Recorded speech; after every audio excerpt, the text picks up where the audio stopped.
Assiste-t-on au début d'une nouvelle guerre? En tout cas, c'est la crainte qui se renforce chaque jour avec les tensions entre l'Inde et le Pakistan qui se disputent la région du Cachemire depuis des décennies. Mais alors, que se passe-t-il exactement ces derniers jours? Quel a été l'élément déclencheur? Comment analyser la situation et à quoi faut-il s'attendre? Salut, c'est Hugo, j'espère que vous allez bien. C'est donc le sujet à la une des actualités du jour avec donc un épisode le samedi. Vous le savez, pendant plusieurs semaines, on va essayer de faire aussi ce format le samedi. N'hésitez pas à nous dire dans les commentaires, que ce soit sur YouTube ou encore sur Spotify, ce que vous en pensez et si jamais ça vous plaît. Il y a maintenant plus de 10 jours, le mardi 22 avril, une attaque terroriste a frappé la ville de Pahalgam en Inde, tuant 26 civils, dont 25 Indiens et un touriste népalais. Il s'agit de l'une des attaques les plus meurtrières depuis 20 ans dans cette région montagneuse, la région donc du Cachemire qui est située au nord de l'Inde et qui est à la frontière avec la Chine et le Pakistan. Suite à cette attaque, l'Inde a lancé une vaste traque dans la région avec plus de 2000 arrestations, la diffusion aussi de portraits robots ou encore la destruction de maisons liées aux suspects. Alors au début, c'est The Resistance Front ou le TRF qui a revendiqué l'attaque avant de se rétracter. Le TRF, qu'est-ce que c'est? Il est en fait lié au groupe islamiste Lashkar-e-Taiba qui est basé au Pakistan. Et c'est un groupe islamiste qui lutte contre la présence indienne dans la région du Cachemire. Donc ce groupe s'est finalement rétracté. Depuis, il n'y a aucun groupe qui a officiellement revendiqué l'attaque, mais l'Inde a rapidement accusé le Pakistan d'être derrière celle-ci. De son côté, le Pakistan nie toute responsabilité dans cette attaque et demande l'ouverture d'une enquête neutre, dénonçant des accusations sans preuve. Mais alors, historiquement, quelles sont les relations entre l'Inde et le Pakistan? Eh bien, en fait, tout a commencé en 1947, quand l'Empire des Indes a obtenu son indépendance et que l'Inde, qui était à majorité hindoue et le Pakistan à majorité musulmane ont été créés. Très rapidement, la question du Cachemire, qui est donc la région vraiment à la frontière entre les deux, est devenue une source de tension entre les deux pays. Et en fait, cette région, elle a elle-même été partagée en deux en 1949, avec une partie qui est revenue au Pakistan, c'est l'Azad Cachemire, et l'autre, l'état de Jammu et Cachemire, que l'Inde a récupéré. Et c'est donc là où l'attentat a été commis il y a quelques jours. Mais le truc, c'est que même s'il y a eu ce partage, en réalité aujourd'hui, de nombreux groupes des deux côtés revendiquent l'ensemble de la région du Cachemire.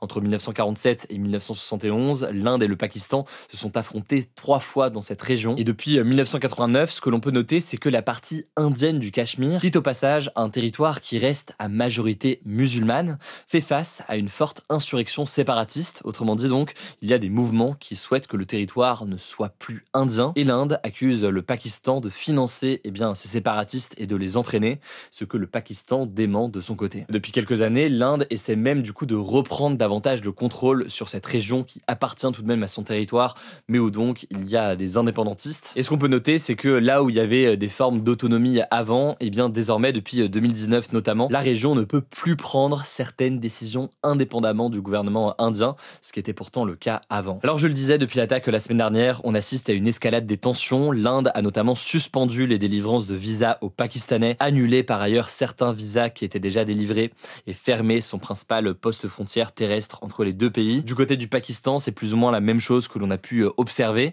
On peut aussi noter que ce mercredi, l'Inde a annoncé la fermeture de son espace aérien aux avions pakistanais, répondant à une décision similaire qui a été prise par le Pakistan. Par ailleurs, et au-delà de ces décisions diplomatiques qui sont, on va dire, à la fois rares et à la fois assez habituelles dans des éléments de tension, on peut noter qu'il y a des échanges quasi quotidiens de tirs entre des soldats indiens et pakistanais à la frontière. Alors pour le moment, c'est des tirs qui ont fait aucune victime, mais le Pakistan affirme disposer de renseignements crédibles selon lesquels l'Inde a l'intention de lancer une frappe militaire dans les prochains jours. C'est ce qu'a annoncé le ministre de l'Information pakistanais en début de semaine. En attendant, les autorités du Cachemire pakistanais ont appelé ce vendredi la population à stocker de la nourriture pour 2 mois. Et on peut noter donc que le Pakistan se prépare à une potentielle attaque. Alors maintenant, faut-il s'attendre à une nouvelle guerre entre l'Inde et le Pakistan? Ce qu'on peut noter tout de même, c'est que le Premier ministre indien, Narendra Modi, a donné son feu vert à une riposte militaire, ce qui laisse craindre à minima une escalade. Il faut aussi noter que les deux pays disposent de l'arme nucléaire, c'est tout de même un point important que l'on peut noter. Et puis au-delà de ça, il y a aussi une question de crainte de guerre de l'eau. En effet, on peut noter que l'Inde a récemment suspendu le traité de 1960 sur le partage des eaux d'un fleuve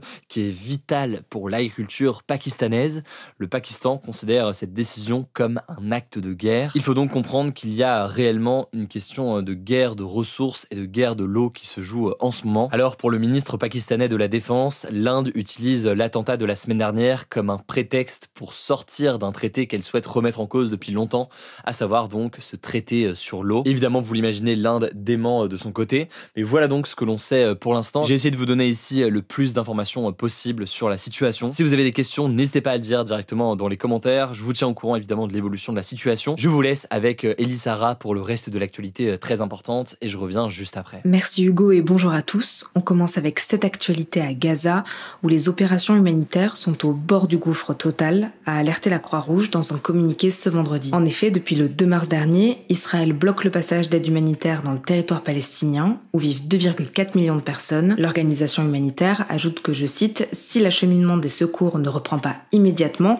le Comité international de la Croix-Rouge ne disposera pas des vivres, médicaments et produits de première nécessité dont il a besoin pour poursuivre bon nombre des programmes qu'il mène à Gaza. » Par ailleurs, les membres de la Flottille de la Liberté, une ONG engagée dans la cause palestinienne, a affirmé vendredi que l'un de ses bateaux, chargé d'aide humanitaire en route pour Gaza, avait été attaqué par des drones israéliens. L'attaque a eu lieu au large de Malte, dans les eaux internationales, c'est-à-dire des zones maritimes qui n'appartiennent à aucun État. Des militants de 21 pays différents étaient à bord du navire, aucun d'entre eux n'a été blessé. Israël n'a, pour le moment, pas réagi publiquement à ces accusations. Selon les autorités israéliennes, ce blocus de l'acheminement de l'aide humanitaire vise à forcer le Hamas à libérer les 58 otages israéliens toujours retenus par le mouvement islamiste. Depuis l'instauration du blocus, l'ONU dénonce régulièrement une catastrophe humanitaire et sanitaire et a annoncé avoir épuisé ses stocks de nourriture dans la zone, provoquant, je cite, une famine dans la bande de Gaza. Pour le moment, plus de 116 000 tonnes d'assistance alimentaire seraient bloquées en attendant d'avoir l'autorisation d'entrer sur le territoire. Cette aide alimentaire permettrait de nourrir 1 million de personnes pendant 4 mois, selon l'ONU. Deuxième actu, le parti politique allemand Alternative für Deutschland,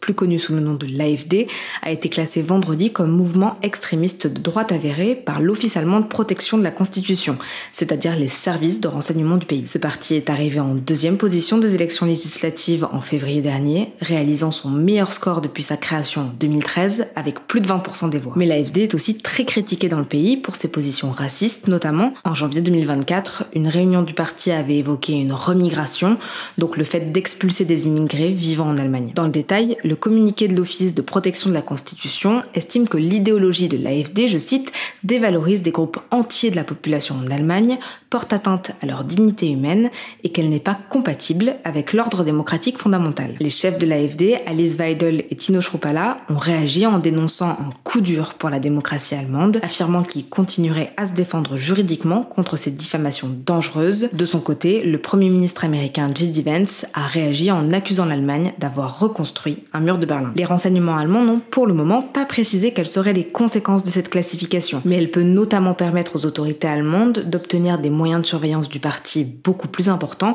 incluant même la surveillance des communications privées des membres. Et enfin, le prince Harry, le fils cadet de l'actuel roi du Royaume-Uni Charles III, ne sera plus protégé systématiquement par les autorités britanniques quand il se rendra dans le pays. Il s'agit pourtant d'un droit octroyé aux membres actifs de la famille royale qui ont besoin d'une protection rapprochée permanente, mais le prince Harry ne fait plus officiellement partie de ses membres actifs. Pour rappel, le prince Harry et sa femme Meghan Markle ont coupé les ponts avec la famille royale britannique en 2020. Le couple avait notamment mis un terme à ses obligations royales et déménagé en Californie. En 2023, le prince Harry a publié un livre choc intitulé Le Suppléant, où il cible plusieurs membres de la couronne, dont son père, le roi Charles III donc, mais aussi son frère William et sa belle-sœur Kate Middleton. À cause de ces tensions, le ministère britannique de l'Intérieur avait décidé d'attribuer une protection policière au prince Harry sur le territoire du Royaume-Uni, mais seulement au cas par cas, et pas de manière systématique. Le prince conteste cette décision depuis 2021, décision qui a finalement été actée en appel par la justice. Le prince Harry s'est dit abattu par cette décision qui, selon lui, l'empêche de revenir avec sa femme et ses 2 enfants au Royaume-Uni, et il a également assuré vouloir se réconcilier avec la famille royale. Merci beaucoup Elisara pour ces actualités. Alors pour suivre l'actualité ce week-end, rendez-vous directement sur Instagram, je pense que vous le savez, le nom du compte c'est Hugo Décrypte. Prenez soin de vous, prenez soin de nos proches, passez un excellent week-end et on se dit à lundi.